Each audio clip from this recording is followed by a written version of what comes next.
Welcome to Realm, part podcast studio, part magical refuge.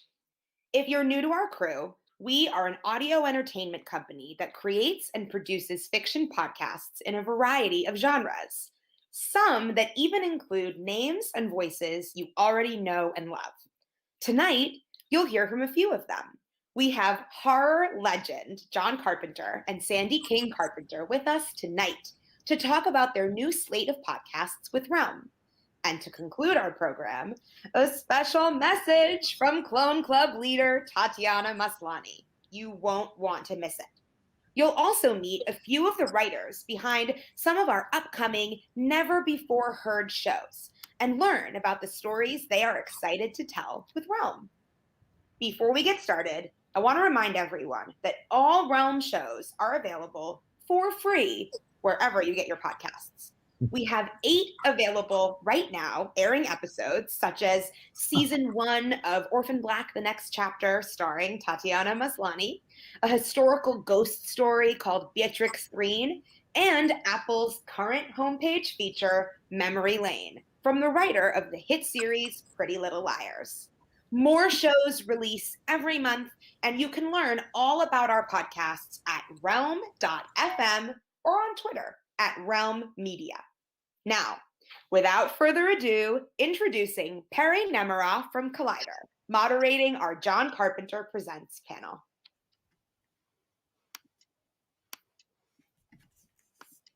Hello, everyone. I am so thrilled to be here right now to talk a little bit about some new genre content coming from some genre legends. Please join me in welcoming John Carpenter and Sandy King Carpenter to the show. Hello. Hey, how are you? I am doing very well because I'm talking to you two right now about some very exciting stuff you have cooking. And I figured what better place to start than the very beginning of your experience here. How did you first become aware of the work that Realm was doing, and what made you two say, this is the format we want to tell new stories in? The magical world of ages brought us together. We really weren't that aware of how much the Audible audio podcast world had grown, the series world in particular. You know, it was new to us. And when we saw what they were doing, how series podcasts were growing, it just seemed a place that we needed to get our feet into and to have another way of telling stories. So with that in mind, we're going to get into the 3 stories that you're telling, and we're going to reveal the synopses for each of them. But before we get there, for those stories, what came first, the ideas for them, or knowing that you guys had to create something for the podcast format? Sheer panic. But I think also research in how it worked. It's a different medium. It's something, each medium, whether it's comic books, movies, television series, or podcast series, has different requirements, different cliffhangers, different ways of approaching the writing. And it required learning the medium, and that required putting on headphones and listening to how it worked. With that in mind, a twofold question for you two now. What is one thing that's unique to the podcast storytelling format that you are enjoying playing with for the very first time? And then on the other side of it, what's something about the format that posed a challenge that maybe you find yourselves trying to adapt to right now? Well, the thing about this format is that it takes me back to old-time radio, because I was a big fan. Long before any of you were born, I was listening to radio shows, and some of them were terrifying. Lights Out was especially amazing. And at the time I was listening to it, it was Arch Obler, the very famous character in the movie business. Showbiz. Anyway, he was in charge, and I used to be glued to the radio, and I was absolutely terrified. But it was all in my imagination. This is a form of storytelling that it requires audio. It's all sound. and you provide the images in your head. And I love that. I think that potential is fantastic.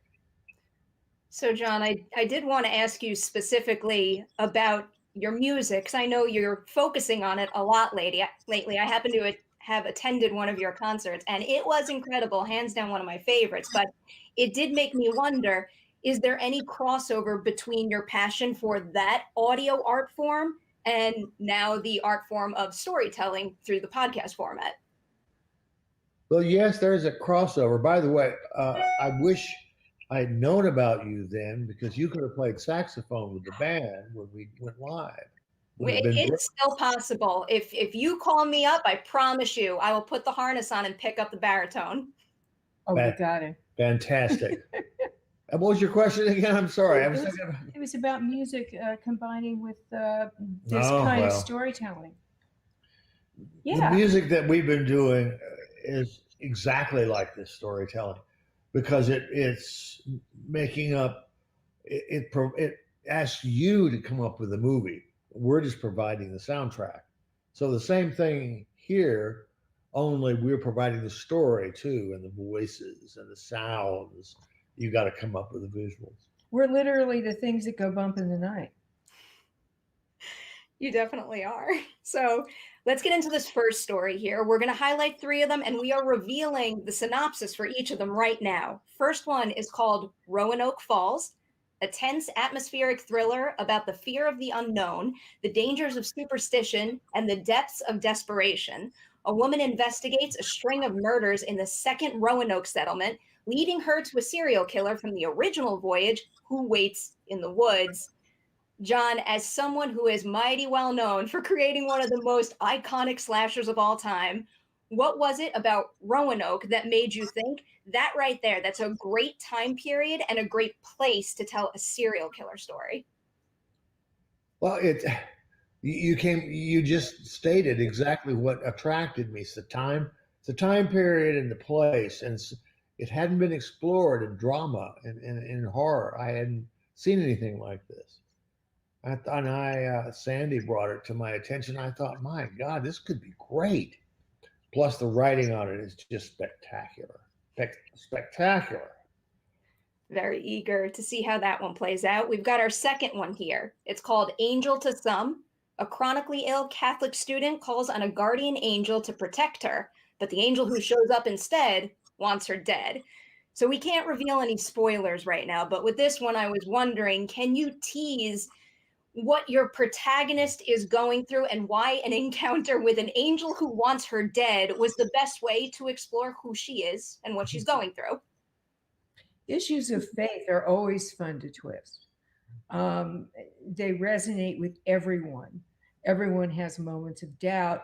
Everyone has things they put faith in, whether it's their lucky talismans or their church, or what they hope will deliver them from tight situations. So I think that when you take that and you're able to turn it on its head, you've got a good basis for a story. Horror is allegorical, and I think that when you can take an inner truth and turn it into something scary on the outside, you've got a winner. Absolutely. We got our third one here. This one really intrigues me. It's called Furnace.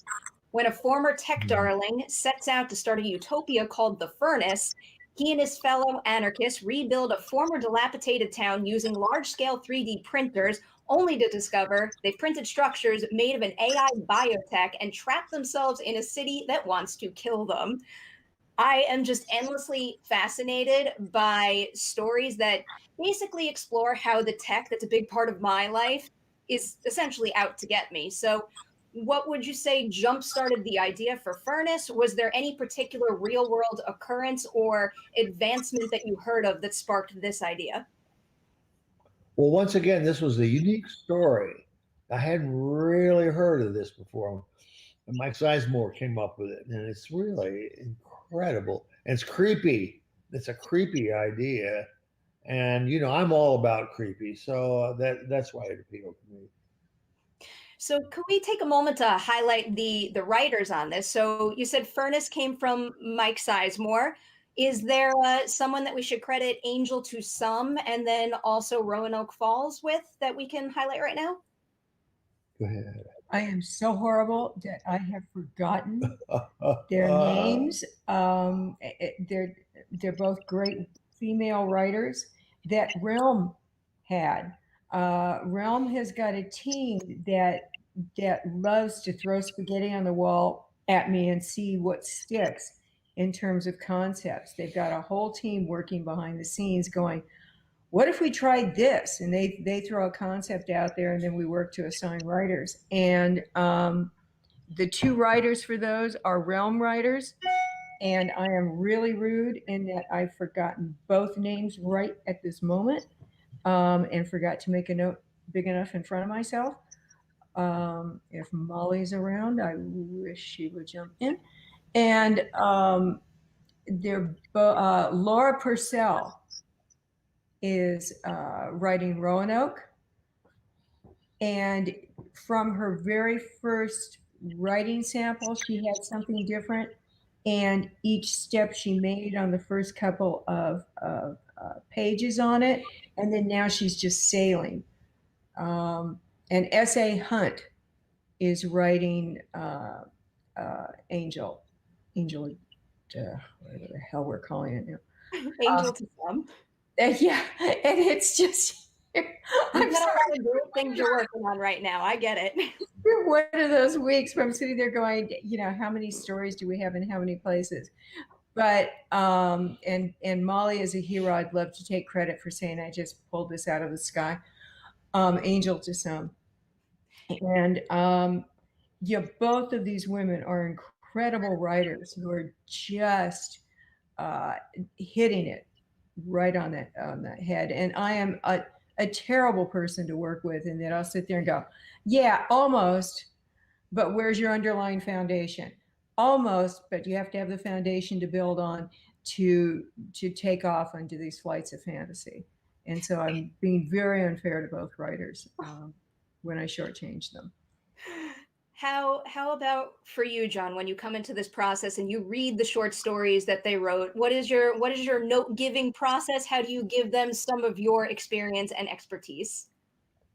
Well, my expertise in this area is to keep my big mouth shut and let them work their magic. I'm just new to this, so I'm discovering that there are many ways of telling these kind of stories in script form, and I had to learn for comic books, and I'm having to learn for this. So I just don't want to get in the way. But when I read something, what I tell you that I say to Sandy, I think this is great, is if it gives me a chill. This is for me. This is all about chilling, giving chills to people. And that's what I intend to do. So you've already spoken about how much you two are working on. And one of the big things that excites me about these three stories, and also the projects you work on in general, is how you're going about supporting new genre storytellers and up and comers in this industry. So what is it that drives you to do that drives you not only to keep creating yourself, but be there to support others that would really see great value in your help? Well, for me, it's about I make secret deals with all these people that when I get older, they're going to take care of me financially. So that's where I come from. Fresh voices always add something, fresh experiences, new ideas. The arts rely on a constant range. Society, walking down the street, isn't all one age. It's young people, it's middle-aged people, it's old people. And you get a much more vibrant mix when you have all ethnicities, all ages, and everybody working together. You get a much more vibrant pot and much more interesting stories. With that in mind, and given all the new story formats we have now, thinking way back, is there anything about what's being created within the genre right now that would make the two of you first starting out in the industry go like, whoa, I can't believe we're able to do that right now? Oh boy. Well, the whole secret of this, of horror, and it's been with us since the beginning of movies and before then in literature and on the stage, is that you have got to scare and alarm people. So that's the criteria, and it, each generation comes up with a new way of scaring and alarming and basically reflecting on us. You know, we're all afraid. We're born afraid, or we're dead. So we come out screaming. And my job and our job is to keep everybody screaming. How about your collaboration together? Is there any new element to that process that this podcast experience has brought out? What do you think, darling? I think the big thing is I tend to be eternally curious. I'm always interested in what's happening. That gives us new ways of reaching an audience. Where is the audience? Where are the people we want to tell stories to? How are outside events shaping how we bring in entertainment? And it was real interesting to watch the evolution of podcasting. And so mostly it's just the fact that I sit around trying to see what's new and different and what's happening. And I feel like a dog that brings back bones to my husband going, what about this? Doesn't this seem kind of cool to do? And I tend not to think as much about revenue streams and that kind of stuff as much as that it's a fun new way to tell stories, and then try and dig out the best collaborators and the best companies to be in business with, and who's doing the best at what we want to do. So for him, I think it becomes a source of annoyance, and for me, it becomes a lot of fun. And I'm the guy who thinks about the revenue stream. Did the word dog summon a friend over there? Yeah. Right here. That's the best part about doing these home sweet home. We're always in very good company. That's right. I know this is a bit of a big question, and you're still working on these 3 shows that we just highlighted. But given your experience thus far, how do you think that working on these podcasts will impact your storytelling techniques and your goals? Oh my. There's nothing that'll distract me quicker than an adorable puppy. What is his or her name? It's Mr. Bones. Mr. Bones. Mr. Bones can say hello to Deputy Dewey. Oh yeah. He's not named after Michael, but I do adore Wes as well. Yeah. There we go. So just to repeat that last question there, what is it about your experience having worked on these as far along as you've gotten in the process? I know they're not done yet, that you think is going to impact your storytelling in other formats?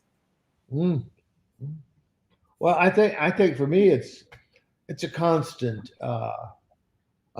growth. I mean, I try to grow in my storytelling as throughout the years. It's always something new, some new approach, even to old material, even to familiar stories. It's something new that comes along. This is very exciting.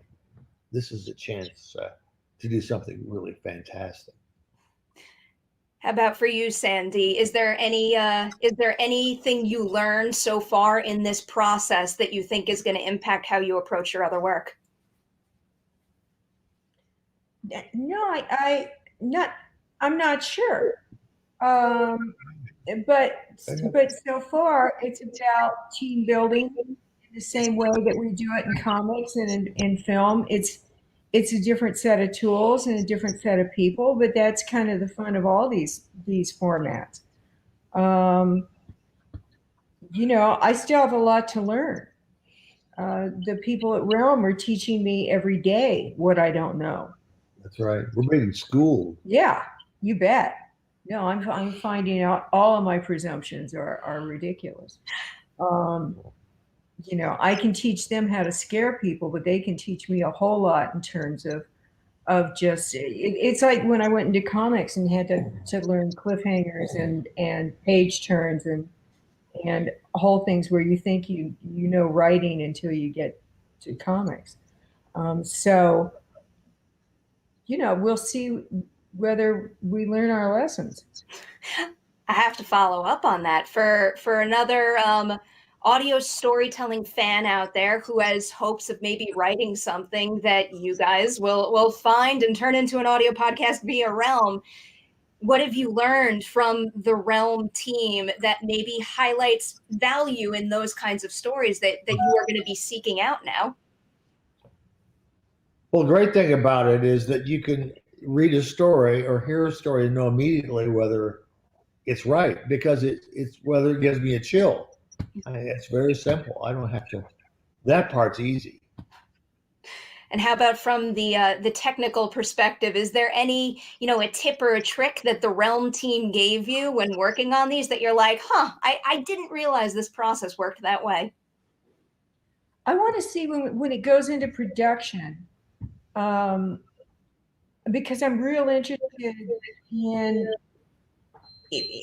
all the stuff I've been listening to every night, because that's kind of my self-imposed assignment, is to listen to podcasts, both good and bad, to see if I can spot where it went wrong, because you learn from failure as much as from success. But the audio engineers, are the end all and be all, and the performances, matter so much, that I want to see how it plays through the whole way, whether the choices we're making on the page translate well to the end product, and whether hunches I have work or don't work. That's why I say, I got to take a wait and see attitude as to whether I'm completely full of it, or whether we know good stories. Now let's see how those implement technically, and whether we give the audience the same chill we have from the raw material. Mm-hmm. Now I want to direct one of these puppies. I like, sight unseen, just based on the synopsis we read, I am totally behind that idea. Yeah.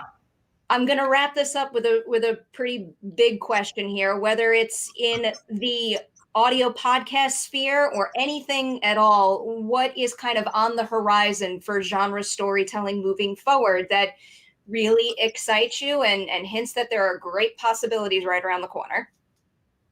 Ooh. All of it. I mean, Yeah. the world is incredible now in one sense. In one sense, it's horrifying. The world is unbelievable, but the possibilities are opening up for new ways of storytelling, and that's what it's all about for me.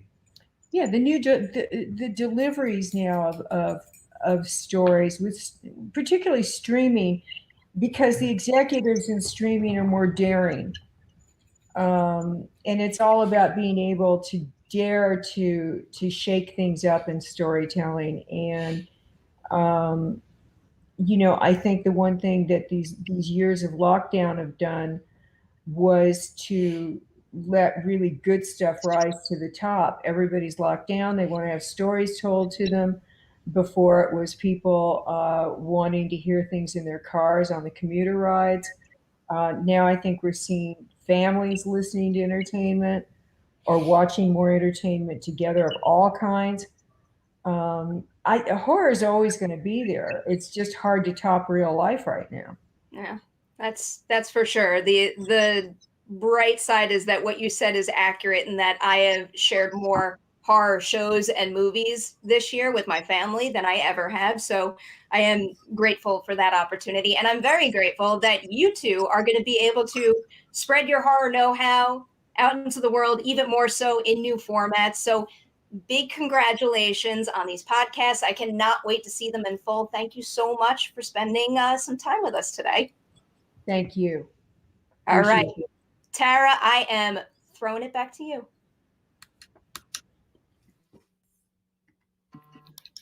Thank you so much, Terry. And thank you to John and Sandy for joining us tonight, and Perry for asking such incredible questions. We can't wait for the John Carpenter Presents podcasts. Next up, we want to take you behind the scenes of some of our upcoming Never Before Heard Realm shows. These podcasts really represent the full scope of Realm storytelling, and they include everything from post-colonial fantasy to modern race satire with a hint of magic. Here to talk about them are the writers themselves, and they each have their own unique entry point into the story. Some are in pre-recorded videos, thank you technology, and others will be in quick conversations with author Preeti Shibber. Enjoy! Hey everyone, I am super excited to be here and moderate for the next 20 minutes. And I am extra excited to introduce you to 4 sets of writers, each telling vastly different stories. But one thing they all have in common is giving us quality, engaging narratives. So first up, we have Sumit Basu. He is here to tell you about Nemo, the post-colonial reimagining of 20,000 Leagues Under the Sea, coming this September. Hi, I'm Samit Basu. I'm the lead writer on Nemo. So I was super excited when this Realm show not only kind of appeared last year in pre-production, but also to get the chance to work on it in what was otherwise a really chaotic and really strange year in what is always a really chaotic and really strange country, India, which is where I'm from and which is where I'm talking from right now. So what was, it's always exciting for me to work on international projects. I've been a writer for almost 20 years now. But the availability of this incredible new technology where people can actually collaborate in writers' rooms from around the world, just adjusting for time zones, is something that allowed this project to happen. And the otherwise very, very strange year that was 2020 was also a great time for producers to start experimenting with new kinds of shows, which is where Nemo was born. Now, Nemo will be available on realm.fm and wherever you get your podcasts from September the 29th, 2021. The project is a post-colonial retelling of 20,000 Leagues Under the Sea. And it's a project that has kind of been in the works for over a year now, because we've gone back and forth on it a lot, and we've really been working very hard on it. Now, the project Nemo originated when Marco Palmieri, who's one of the senior editors at Realm, got in touch to say that he was putting together this very exciting team of kind of South Asian creators based both in the US, and because of the circumstances involved, they were thinking of experimenting with actually getting someone from South Asia to lead this writing team. And I think because I'm probably the most experienced kind of sci-fi fantasy writer around from India, and I've been working in Bollywood, and I've been writing novels, and I've been doing comics and all of that. I was very lucky that some of the other very talented South Asian writers he'd been working with in the US had heard of me and thought that I would be the kind of suitable, venerable old person to kind of head the writing team on Nemo. So I was, of course, super excited to come on board, because the idea of working on a serial podcast with writers that I've known a little bit personally, but mostly through their work, like Achala Upendran, who's also on the team, is one of the most exciting fantasy novelists out of India. Mimi Mondol and Shiv Ramdas, who are the other 2 writers on the team, are very well known in US sci-fi fantasy circles, where their short fiction has been nominated for multiple awards. But we had really known each other very well kind of offline. So it was quite a pleasure to kind of come together for this project and to work with Marco, who's one of the most experienced and also one of the most kind of fun to work with editors that there is. We chose 20,000 Leagues for this retelling largely because we were looking at what kind of classic post-colonial story we could attack and completely re-envision from this kind of anti-colonial, non-Western, slightly kind of, sort of anarchist retelling, let's say. And 20,000 Leagues was one of those things that we were all in love with the story. We'd all been very surprised actually to find that in the sequel, which was called Mysterious Island, that Nemo was actually from India, which made us look at 20,000 Leagues in a completely different way as this sort of anti-imperial, anti-authoritarian story that actually had someone at the in the villain's role who we suddenly started seeing as a hero. It was a very interesting way to kind of look at this project from a completely whole point of view. So we used to meet in what was super early morning for me and what was evening for everyone else. I think Shiv was in Seattle, Achla is in LA, Marco and Mimi are in New York, and I'm in Delhi. So we found the time where our powers could combine. And we all have very different styles. So it was super exciting to have all these voices just come together and create something that hopefully is kind of greater than some of its parts. Because we all have very different ways of looking at the material, because India is an incredibly diverse country. We come from very different backgrounds. We all have very different approaches to storytelling, but we're also telling the story that is a classic adventure of people from around the world coming together to fight imperial powers. People who, when you're looking at it from the storytellers of the original, there were people who saw Nemo as a villain. But if you're coming from the part of the world that we do, Nemo is not a villain at all. He's quite this dashing revolutionary figure, whatever his very serious problems. So we're very excited to bring you this September exactly how we saw this strange and very dangerous man, and why we think that for all his problems, he's actually the kind of hero that you might remember. So listen to Nemo starting September 29, 2021, available wherever you get your podcasts.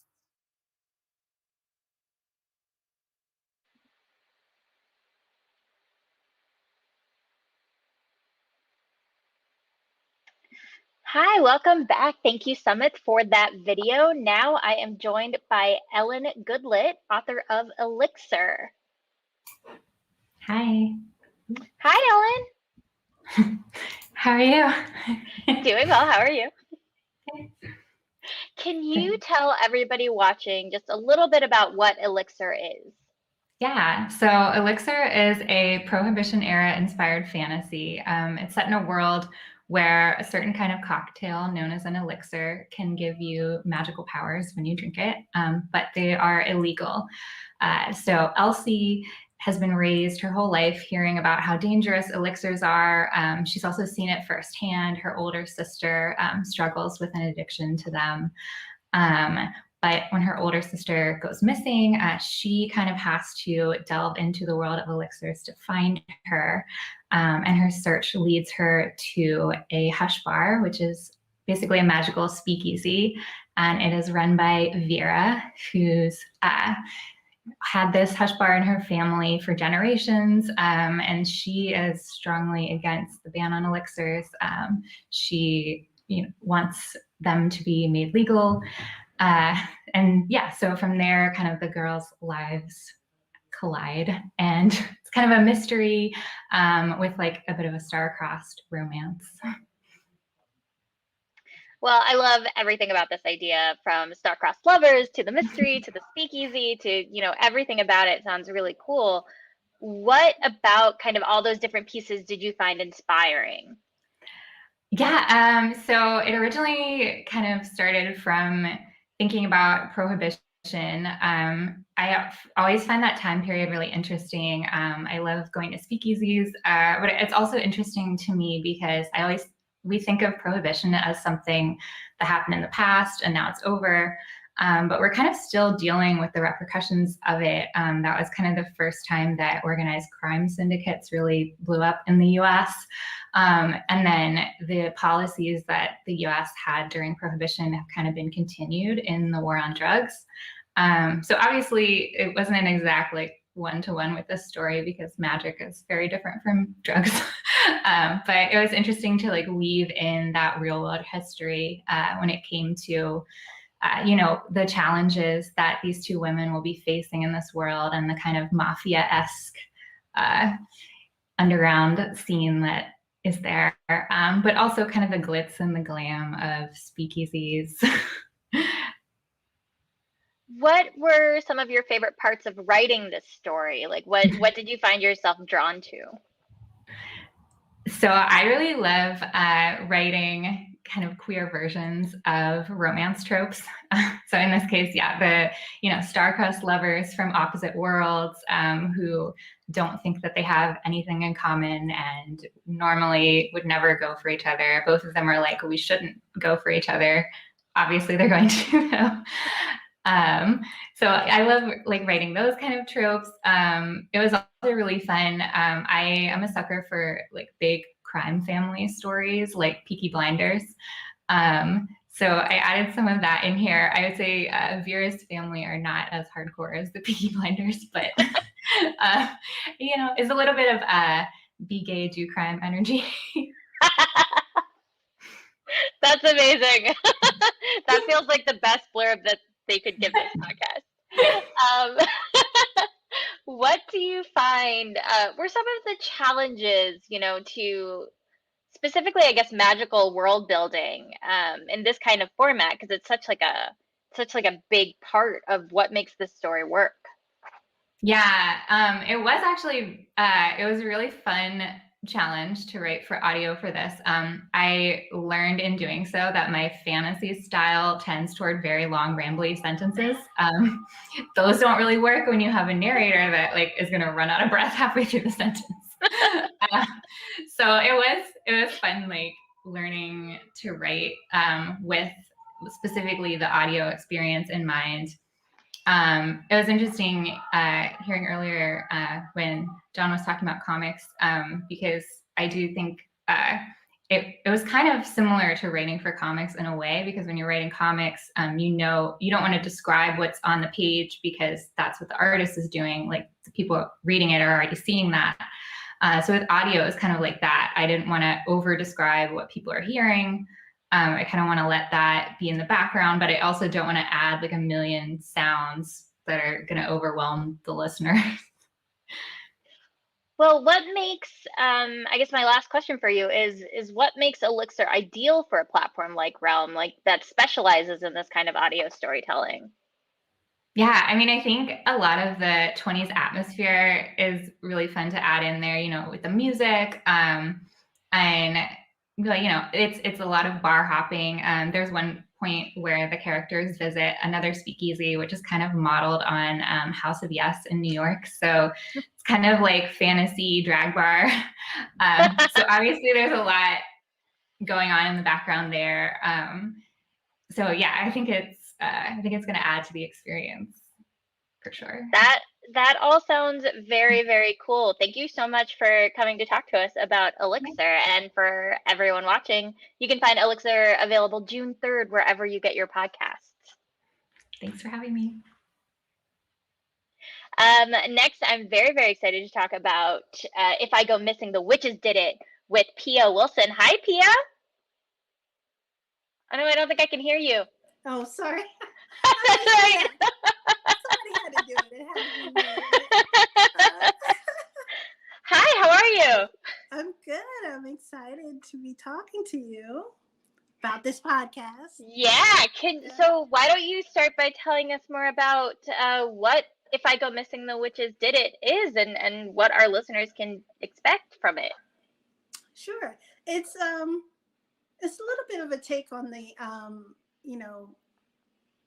missing crime drama, and it's about a Black writer named Jenna who goes to Westchester.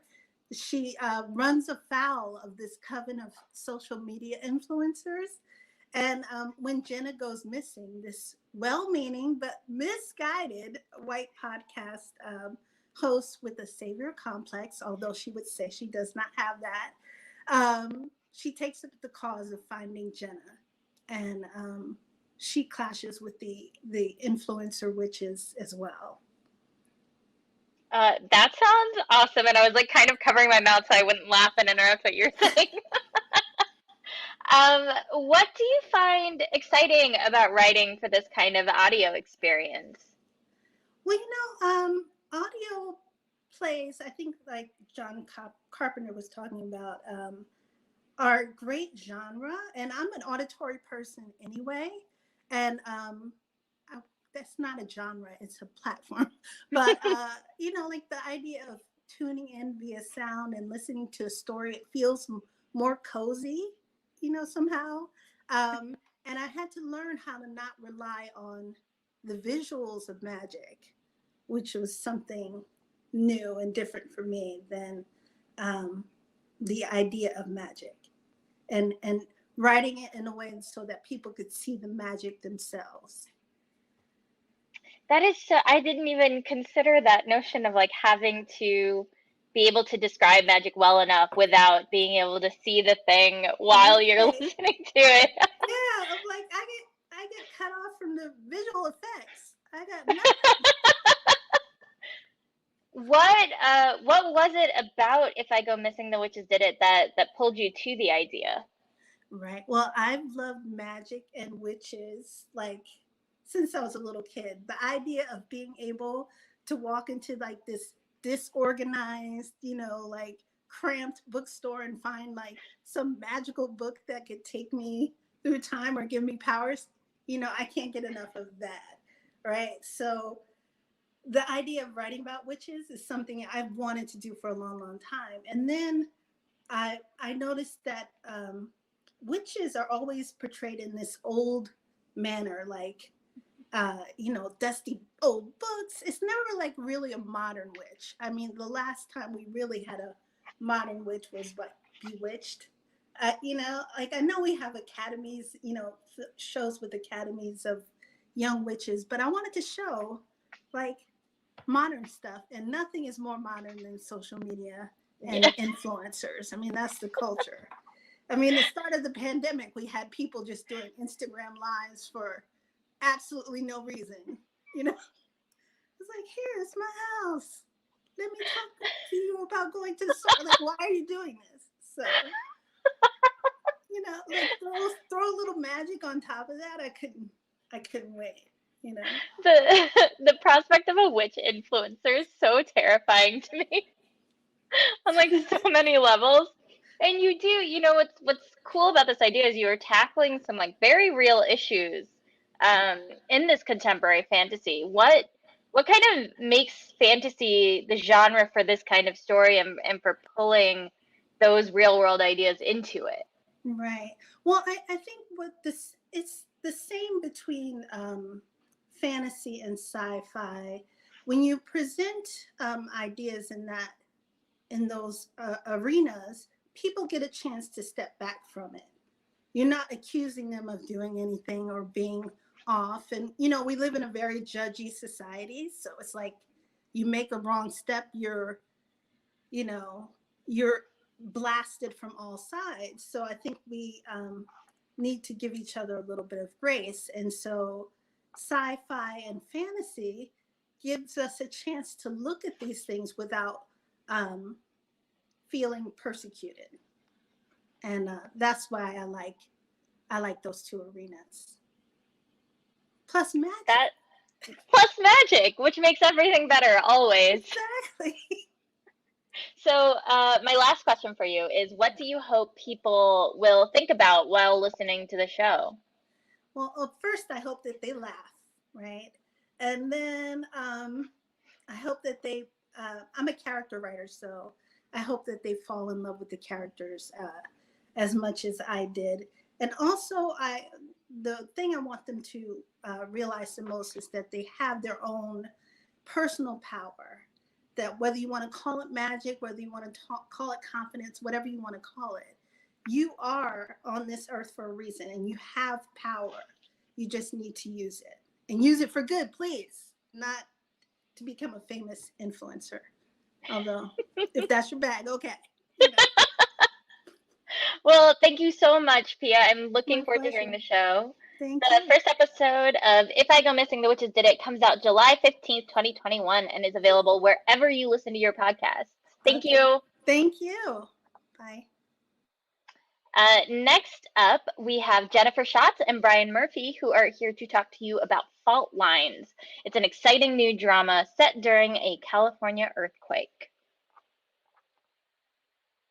Hi, I'm Jennifer Schatz. And I'm Brian Murphy. And we are the co-authors of Fault Lines, a new contemporary family drama that's coming out on realm.fm.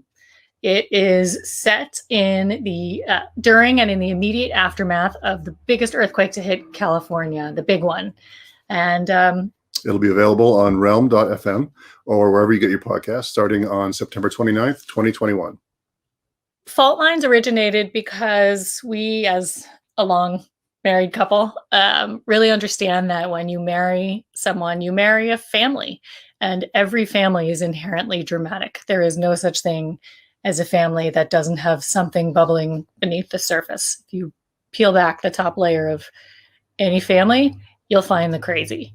And especially it can come out in times of stress or world catastrophe, That's as it right. might in this case. That's right. And also, we all make decisions that feel like the only choice we have in the moment. And sometimes we don't know how that's going to play out for generations or decades. So the main characters in this story, it's like I said, it's a family, and there's the mom, Pearl, who's a little bit elderly, and she's Chinese American, and she has raised 3 kids on her own. The oldest is Lindsay, who's kind of a powerful businesswoman, mother of 2. She's got a great husband named Kevin, who's really supportive, and they really understand each other. And Kevin knew what he was getting into when he married into Lindsay's family, or so he thought. Lindsay's the next younger sibling is Izzy. Izzy, who is works for FEMA, very capable, prepared, and yet doesn't always feel that way.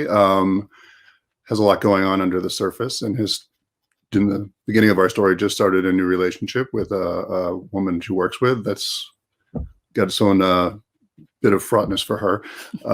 And Is fraughtness the word? No, not really. I'm just making it up. Okay. And the start of our story, all the kids are separated. We'll introduce the youngest in a second.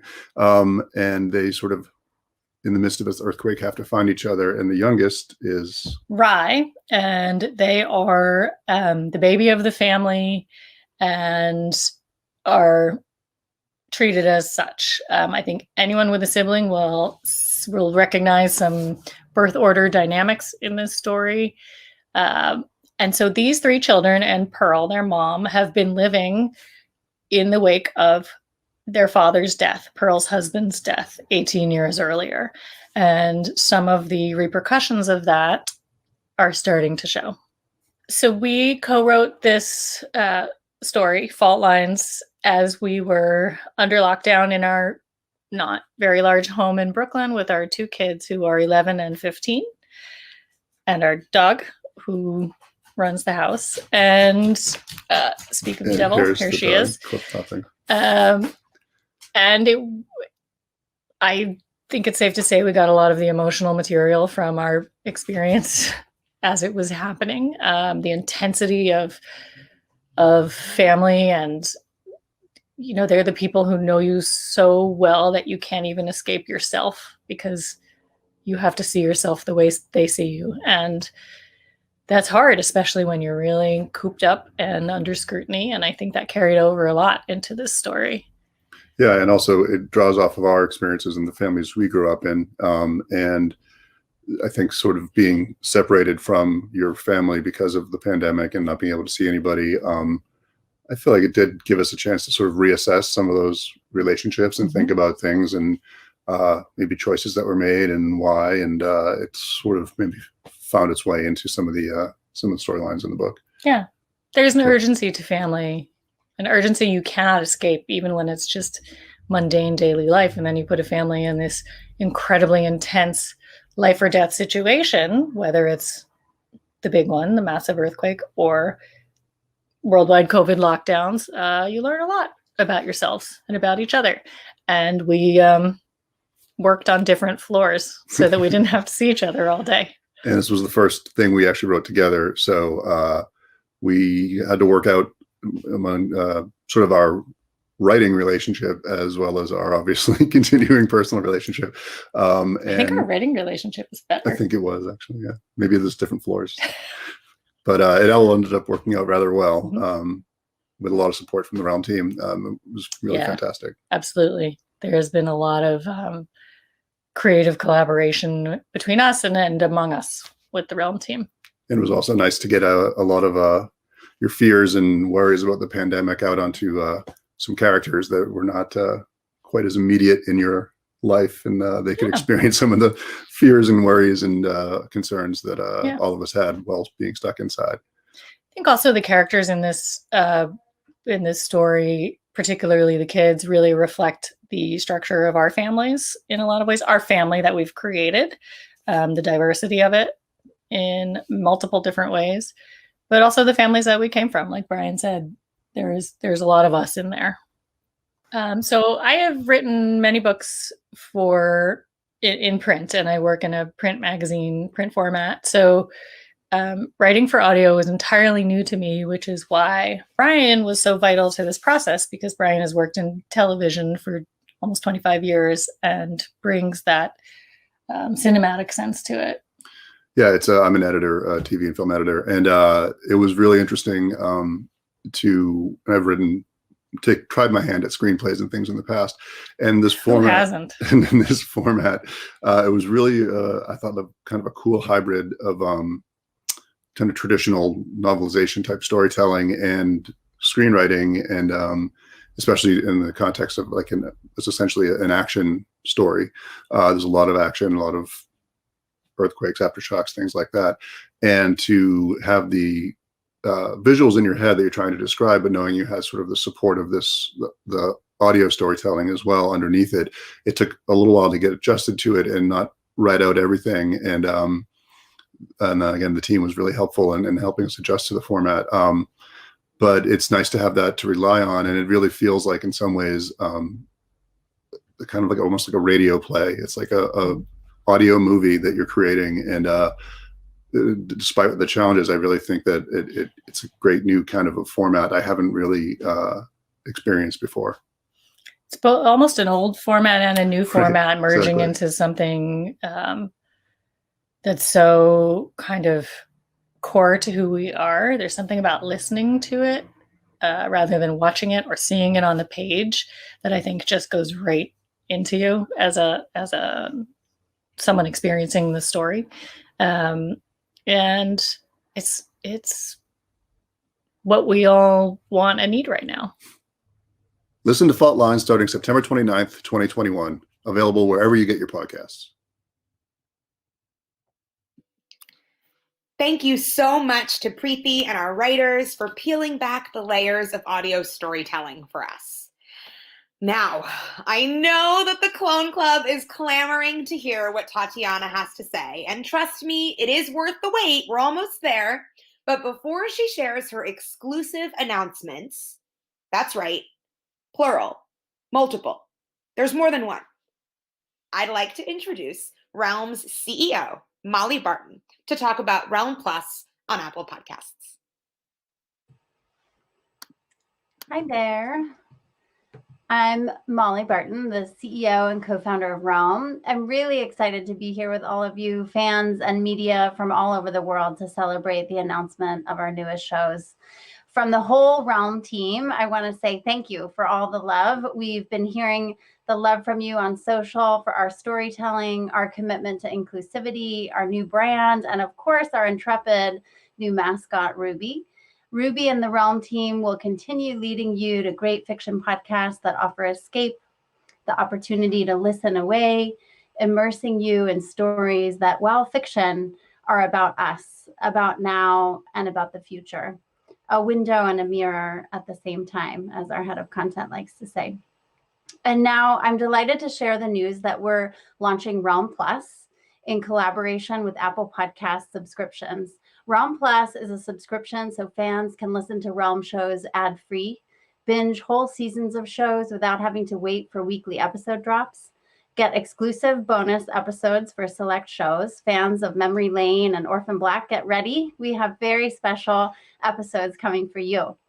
and exclusive shows for subscribers only. Realm Plus is a great way to support the storytellers that you love for $2.99 a month. We're excited to bring you Realm Plus later this month and literally cannot wait for you to hear our upcoming shows. Back to you, Tara. Thank you so much, Molly. Okay, it's time. You've waited long enough. Tatiana, take it away.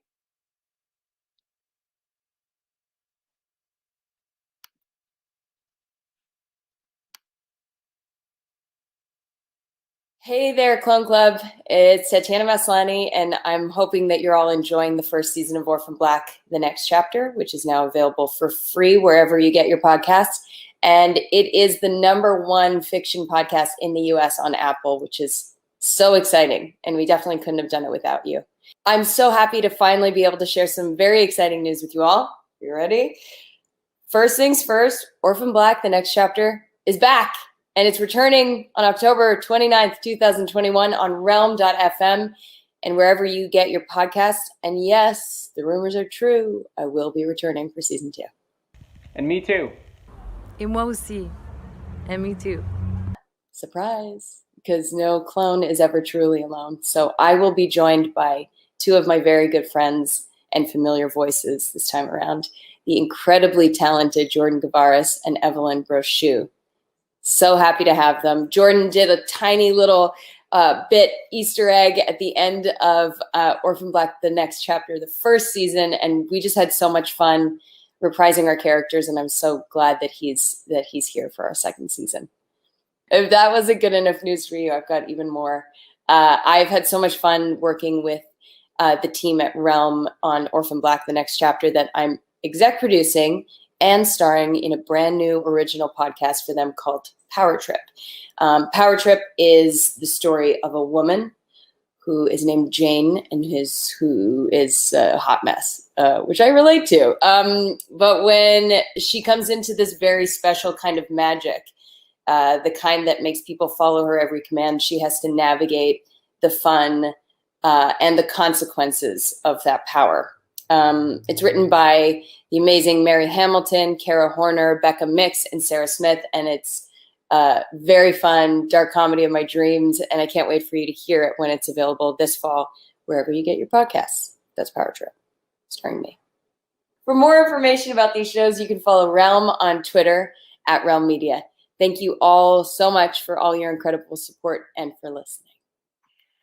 Oh my gosh! Okay, if you want to primal scream with us about this treasure trove of news, Tatiana, Jordan, and Evelyn back in season 2, plus a brand new original podcast from Tatiana herself, join us next week, May 19th, for Orphan Black Trivia Night!